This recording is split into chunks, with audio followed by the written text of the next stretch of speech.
baadaye pale atakuja baba askofu. Nadhani baba askofu ndio nyuma madereka. Nadhani nimekuwa sahihi. Sawa sawa.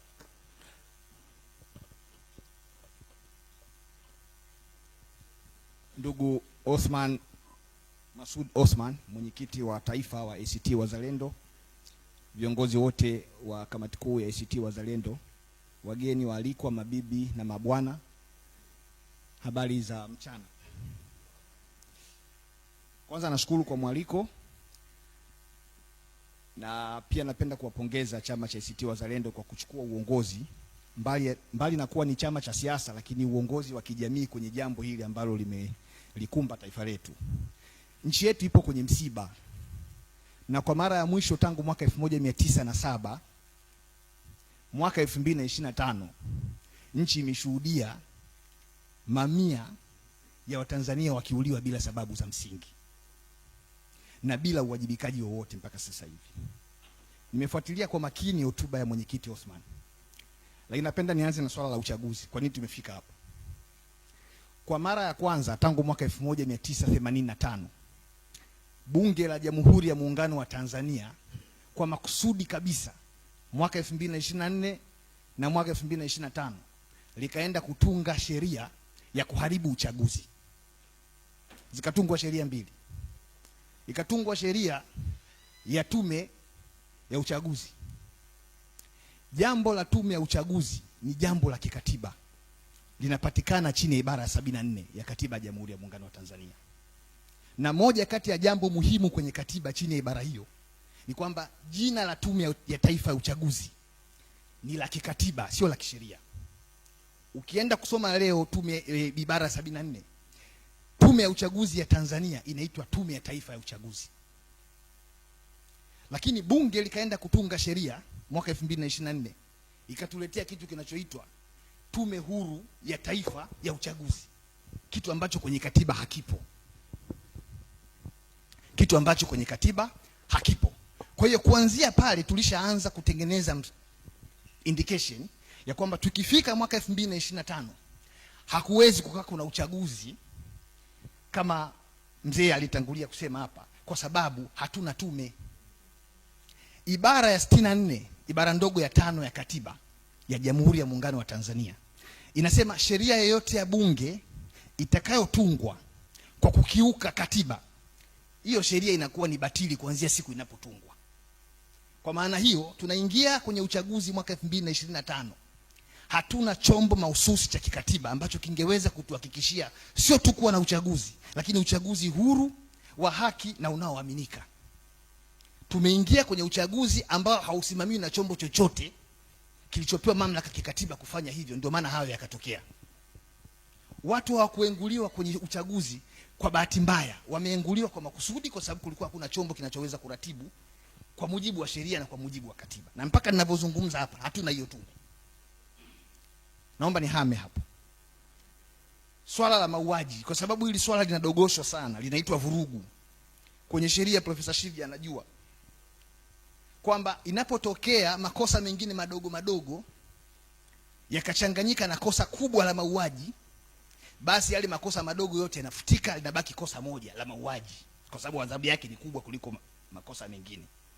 Tunapo address jambo hili la tarehe 29 Oktoba na siku chache zilizofuata baada ya hapo, hatupaswi kuzungumza kwamba kuna vurugu zilitokea. Tuzungumze kwa uwazi kwamba kuna mauaji yalitokea na sio vurugu. Kuzungumza vurugu maana yake ni kudogosha kilichotokea. Tumepoteza roho za watu. Mimi ninapozungumza kwenye jimbo langu la Kivuli walikufa watu 17 ambao nilishiriki kwenda kuwalipia gharama za mazishi kila familia. Alafu leo wakitusikiliza tunasema vurugu za Oktoba 29, tunaunda na tume ya kuchunguza vurugu. Nilipopata nafasi ya kwenda mbele ya tume niliwaambia msiende kuchunguza vurugu, kwa sababu swala la vurugu lilishashughulikiwa kisheria. Walikamatwa watu wakapelekwa mahakamani, zaidi ya vijana 700 nchi nzima walishtakiwa kwa uhaini, kwa sababu waliambiwa walikuwa wanataka kupindua serikali. Na baada ya kupelekwa mahakamani, uhaini ndio kosa pekee linalotajwa kwenye katiba ya Tanzania chini ya ibara 28 ibara ndogo ya 4. Tukatumia kitu hata ambacho hakipo kwenye sheria popote duniani, kitu kinachoitwa 4R. Tukapoka mamlaka ya DPP, wakasamehewa wale watu. wakaenda nyumbani, ingawa walitaka kupindua serikali, na kwenye jaribio la kupindua serikali ndio tukapata madhara ya kupoteza ndugu zetu zaidi ya 518 kwa mujibu wa hotuba ya Jaji Chande. Sasa leo tunapokuja kuambiwa kwenye hotuba ya Jaji Chande kwamba moja ya mapendekezo ni kuunda tume ya kupeleleza yale yaliyotokea ili watu wawajibike kijinai. Wanawajibikaje watu kijinai kwa kutumia hiyo tume itakayoundwa wakati tayari watu walishapelekwa mahakamani na ushahidi upo? Manake mtu hawezi kupelekwa mahakamani kwa mujibu wa sheria zetu kama polisi hawajafanya kazi yao ya upelelezi kupitia ofisi ya mkurugenzi wa upelelezi wa makosa ya jinai, lakini kama mkurugenzi wa mashtaka hajaridhika ule upelelezi unajitosheleza kutengeneza kesi. Sasa mimi naamini kwa kuwa tulishakwenda mahakamani tukawashtaki watu kwa uhaini, maana yake upelelezi ulishakamilika. Leo kuja na mapendekezo ya kuunda tena tume ya kupeleleza ni kuwatukana Watanzania ambao wamepoteza ndugu zao. Lakini siwezi kuondoka hapa bila kumpongeza Jaji Chande. Kuna mahala amesema ukweli kabisa na watu hawamuelewi.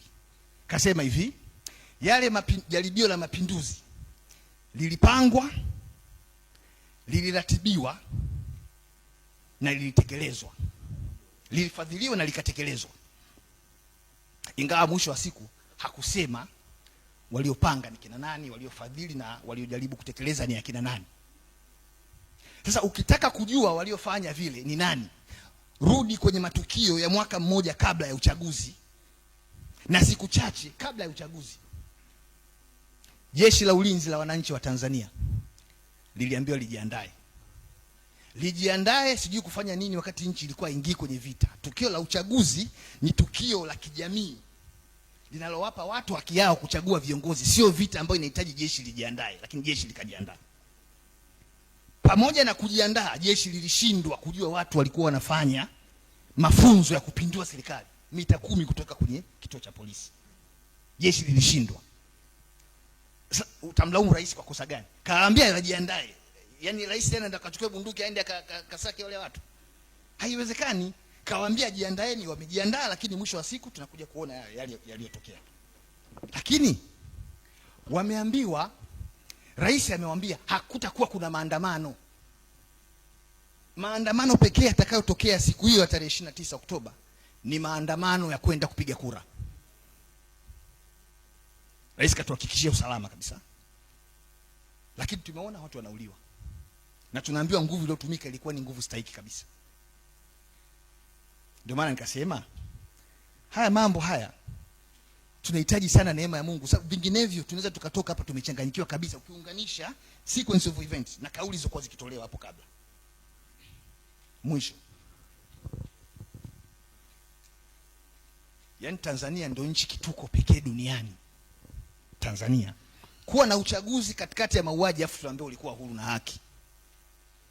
Tena uchaguzi ambao umefanyika sio katika muda uliopangwa, kwa sababu muda uliopangwa kufanya uchaguzi kwa maana ya zoezi la kupiga kura, kuhesabu kura, kuhakiki na kutangaza matokeo ni kuanzia asubuhi kupiga kura mpaka saa 10 jioni mwisho kupiga kura.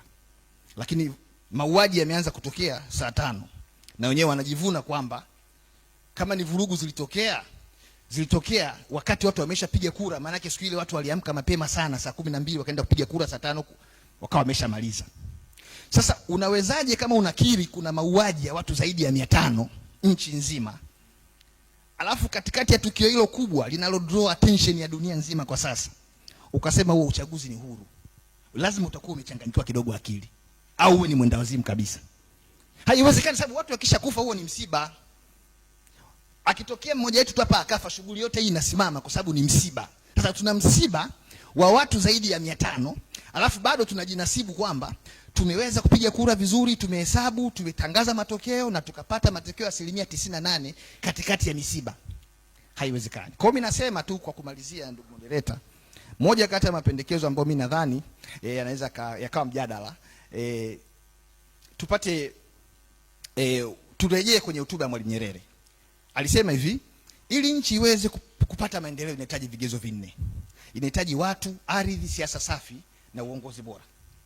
Nchi yetu chini ya ibara ya 3, ibara ndogo ya kwanza, mwaka 92 iliamua kwa hiari kuingia kwenye mfumo wa vyama vingi vya kisiasa. Lakini kwenye kwenye ground kinachofanyika sio siasa za vyama vingi vya kisiasa, ni siasa za vyama vingi vya kijeshi. Mfumo wa vyama vingi vya siasa ya kijeshi, kwa sababu kabla ya mwaka 1992 majeshi yote, na tafsiri ya majeshi imetolewa chini ya ibara ya 147 ibara ndogo ya 4 ya katiba.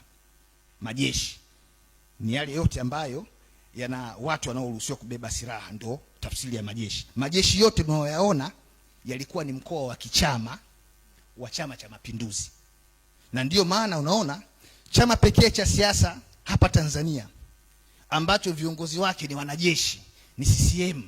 CCM imewahi kuwa na katibu mkuu ambaye ni mkurugenzi wa usalama wa taifa, Marehemu Lawrence Mtazama Gama. Imewahi kuwa na katibu mkuu ni luteni wa jeshi.